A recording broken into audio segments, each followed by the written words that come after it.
The Indiana Fever have a really bright, immediate future. Katie Lou Samuelson made sure of that when she signed this offseason. She is here to talk about all things Fever and her career as well. Locked On Women's Basketball starts now.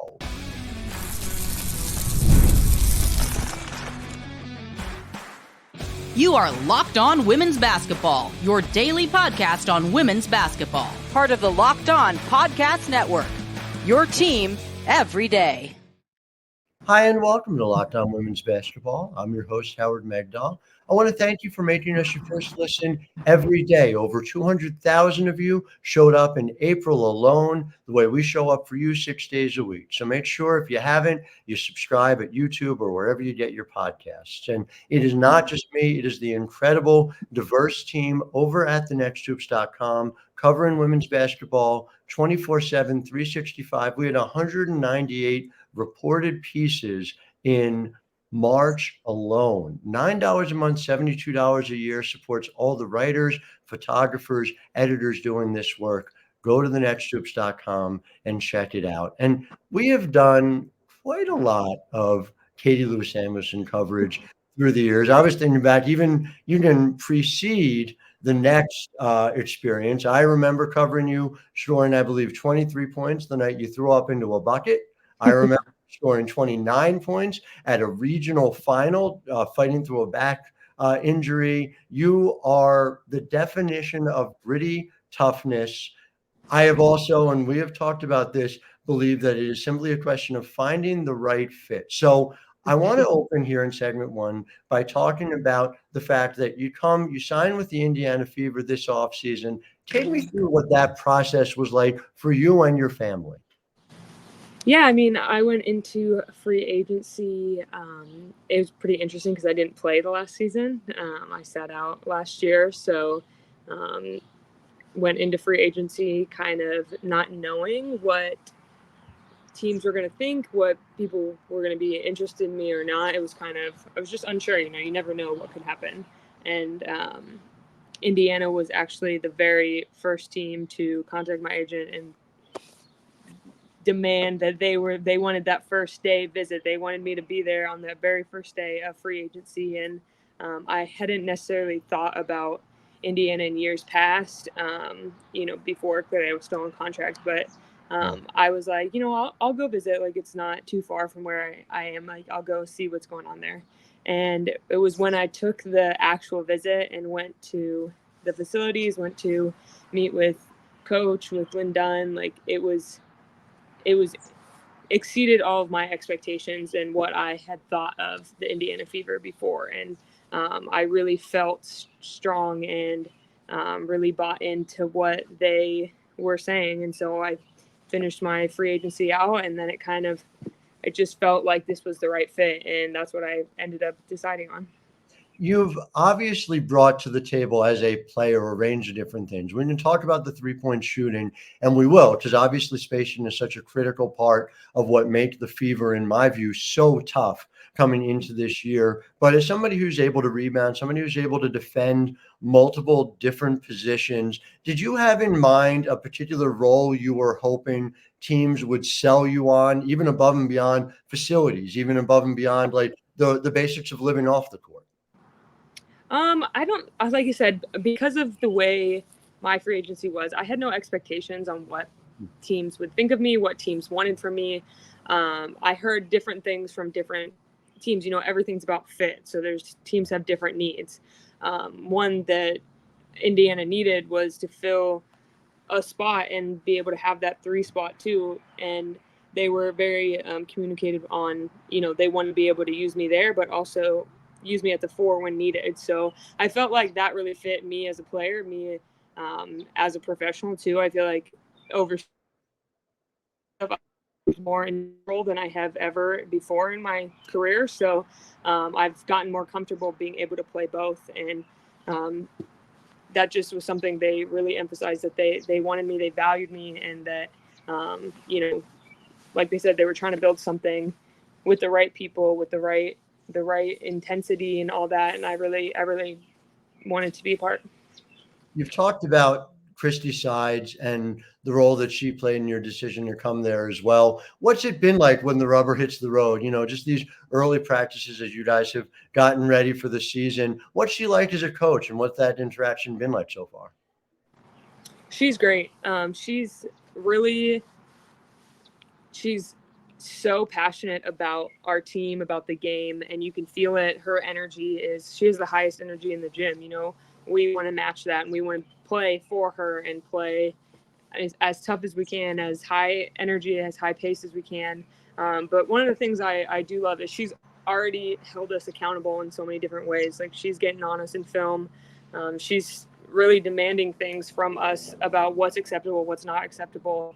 And that's building such a good foundation for this team going into the season, things that we can always fall back on, and have those core values that, games aren't always going to go well.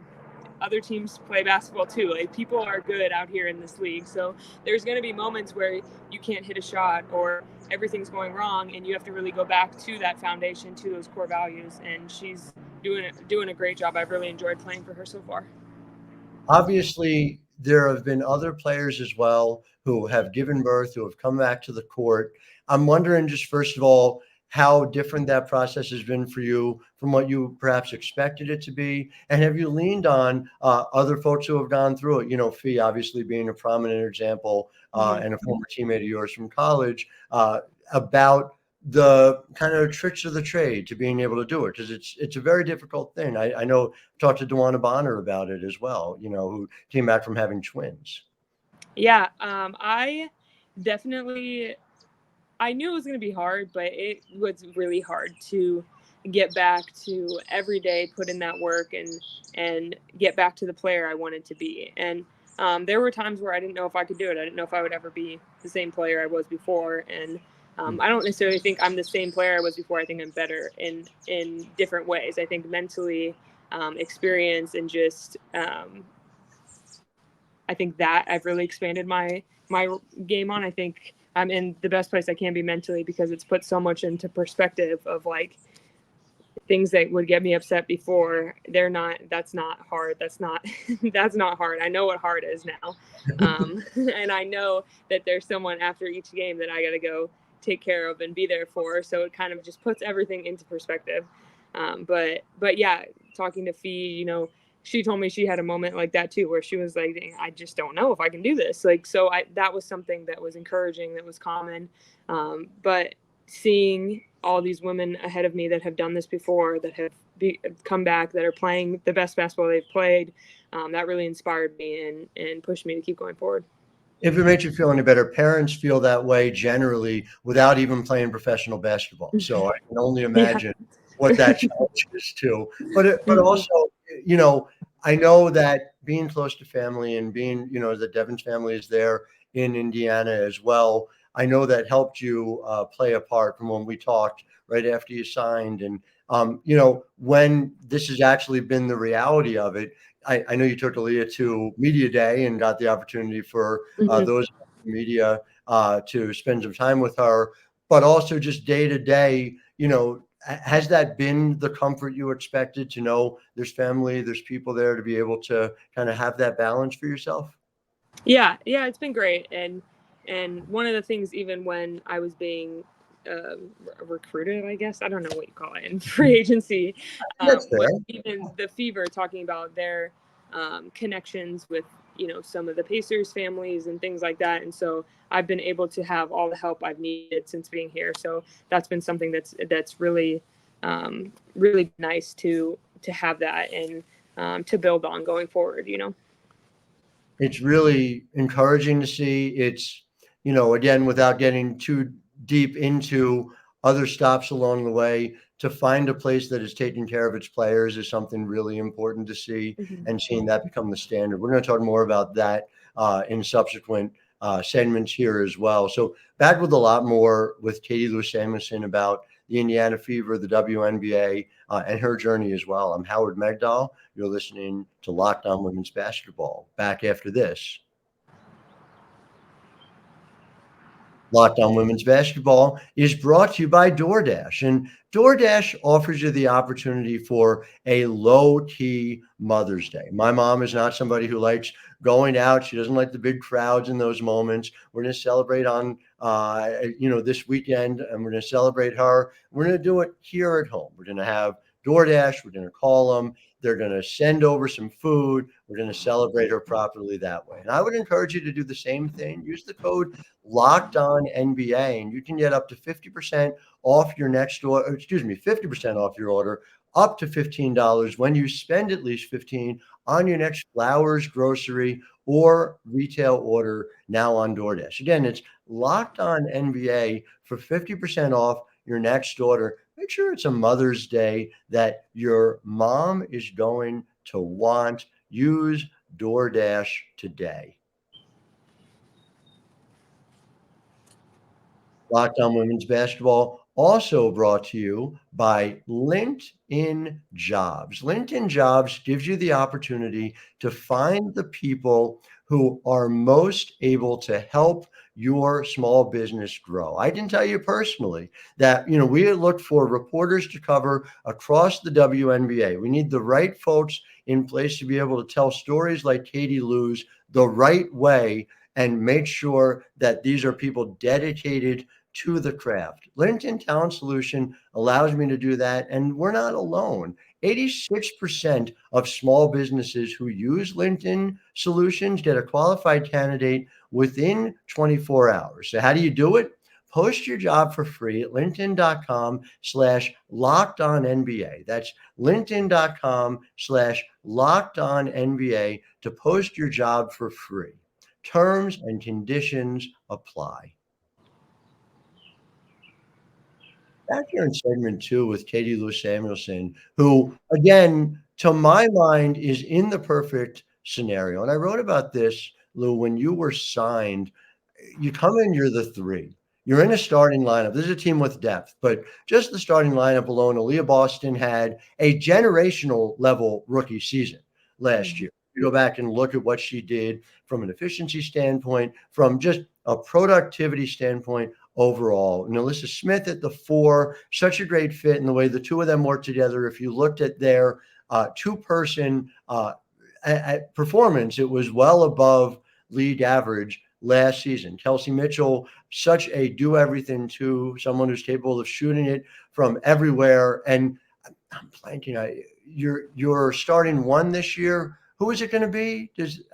Kind of flying under the radar. So yeah, no one knows her at all. She's been talked about.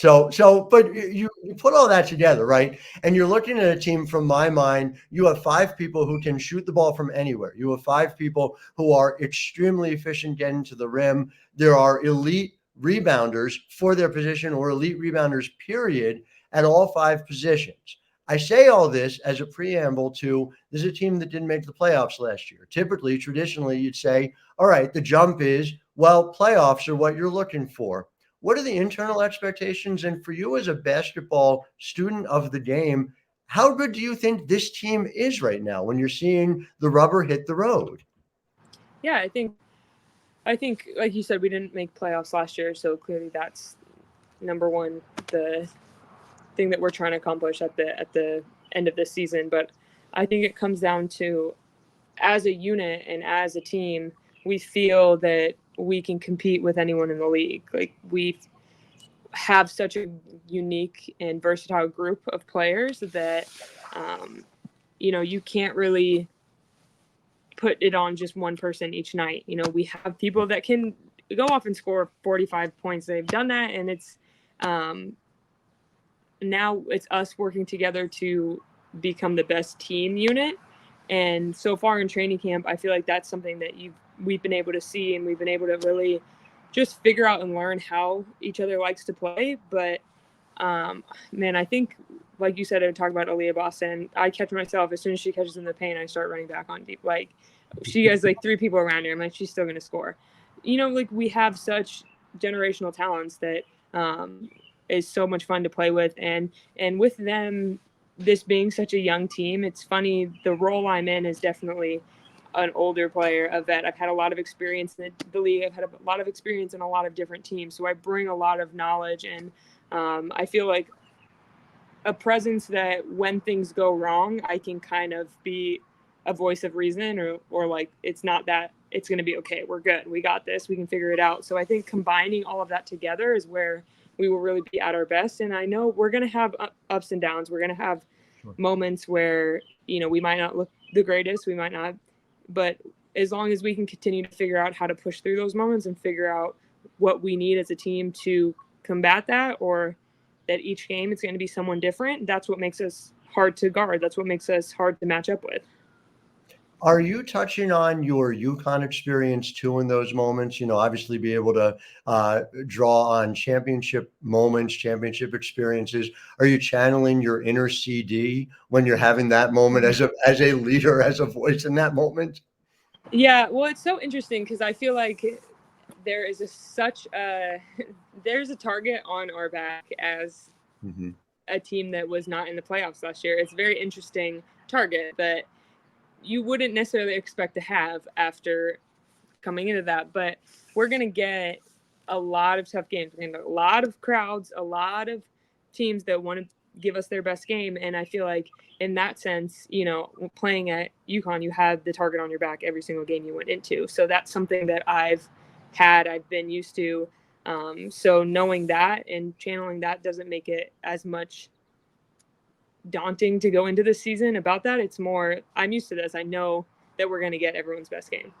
No doubt about it. And also, again, playing in front of sellouts, this is not new to you. This is obviously not new to Caitlin. Aaliyah Boston sold out time and time again throughout her time at South Carolina. It feels like you guys are set up just emotionally, psychologically, in terms of what you bring to the table to be able to weather what is, in a lot of ways, a season unlike any that we've seen in the WNBA. Have you talked about kind of the way in which you approach that with some players who may not have experienced in the same way? I just Grace Berger obviously had, big crowds at Assembly Hall. So it's not entirely alien to a lot of the team, but it is different. It's a different experience, right?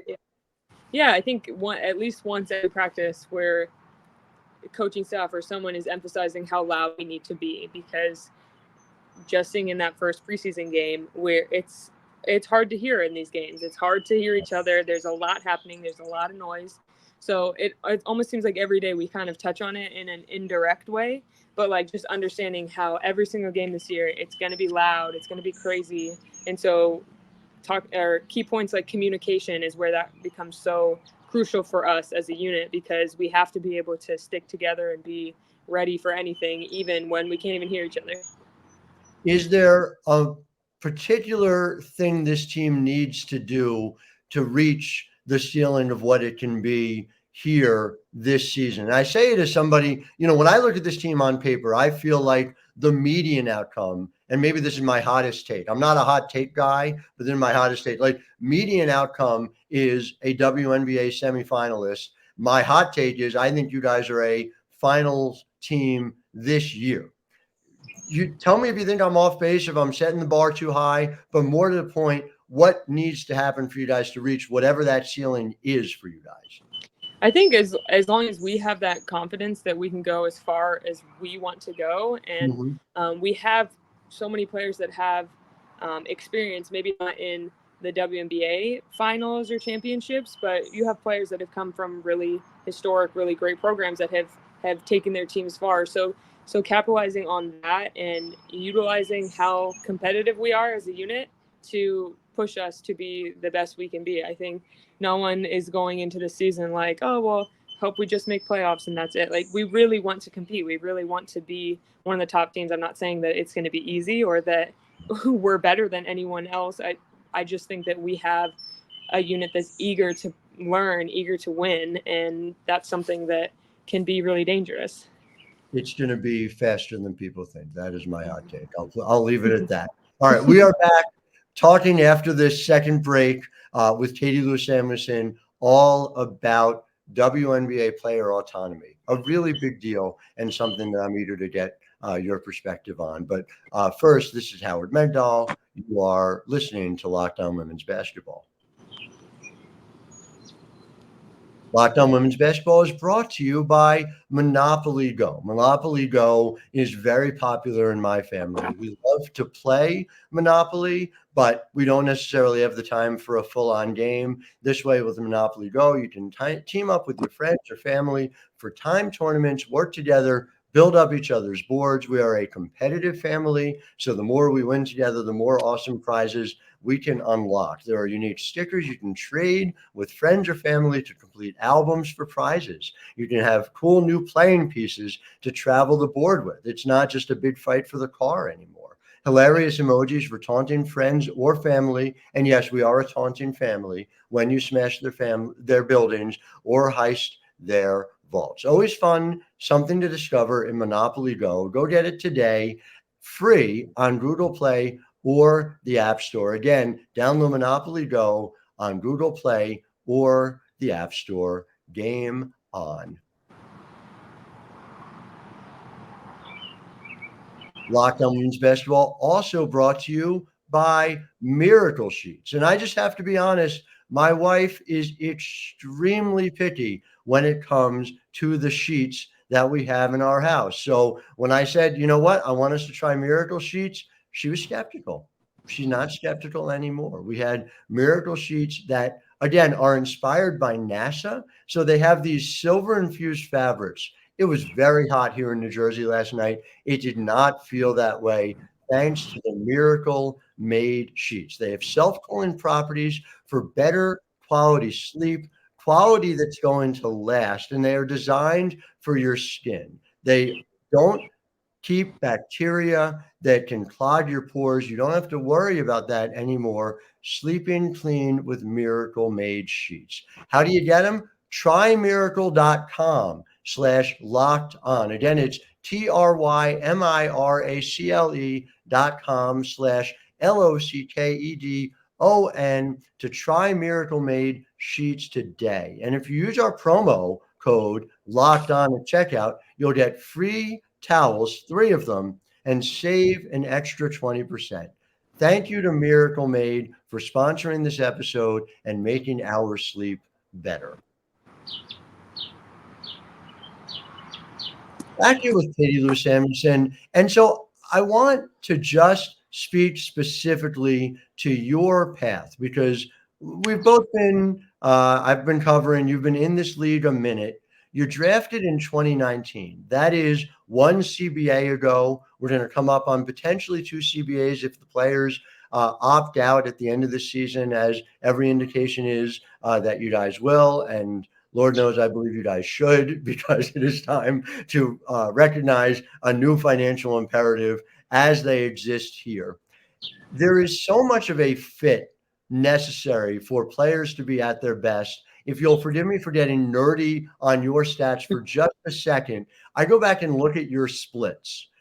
When you play between 0 and 9 minutes per game throughout your career, you are shooting 26% from 3. When you play 10 to 19 minutes, that goes to 29.5. Your field goal percentage goes from 20 to 36. When you are at 20 to 29 minutes, 42% from the field, 34.6% from 3, and that 3-point percentage jumps to 36.4% when you play north of 30 minutes a game. Again, to me, it's just this stark visualization of you are an elite player. When you get elite level minutes, the production naturally follows. I say all that to say to you, what is the level of satisfaction knowing that you've been able to choose your place where not only is it a good fit on the court, but you're going to get the opportunity to show the player that we both know you have always been?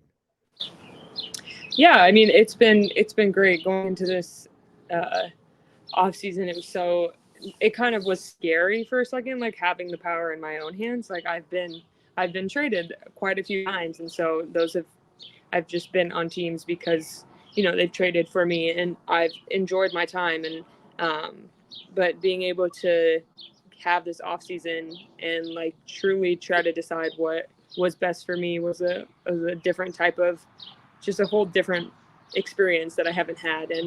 And I think part of the scariness was knowing I've been on a bunch of teams, so it was hard to be like, well, should I just stay so I can have a little bit of consistent, like, like try to not go somewhere else again. But then once I was able to like feel valued and feel comfortable in place, it was easy to make that decision.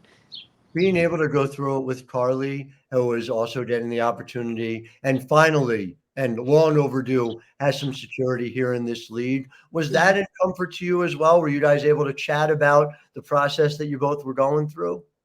Yeah, especially once, we were both pretty much open and talking to other teams. We were just kind of bouncing off each other, like what's going on, like what.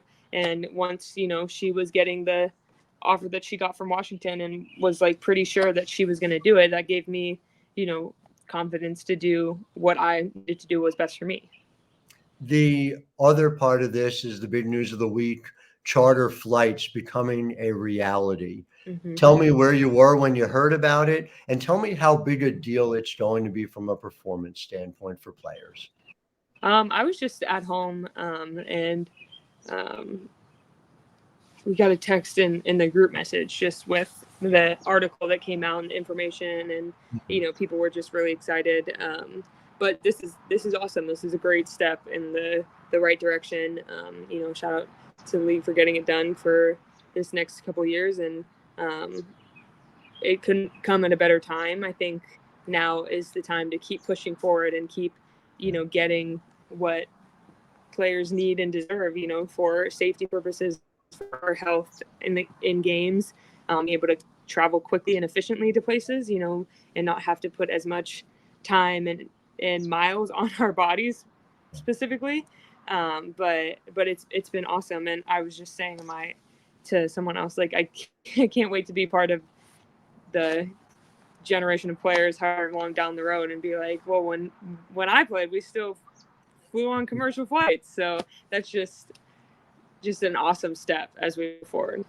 You get to say, well, you remember when Coke was a nickel, essentially, which is a pretty cool place to be. Last question. Are you going to miss anything about commercial flying? I don't think. I've seen people talk about the miles, but people's losing their status on their airlines, but I don't think that'll take it over the top for me. No, I don't think so either. Well, Katie Lou Samuelson, so excited to see you settled, happy, in a place where you get to really perform. Always a pleasure to cover you, and delighted for your time. To our listeners, thank you as always for making us your first listen. We will be back with you tomorrow. Latricia Trammell, head coach of the Dallas Wings, will join us. Until then, I'm Howard Megdal, wishing all of you a wonderful Wednesday.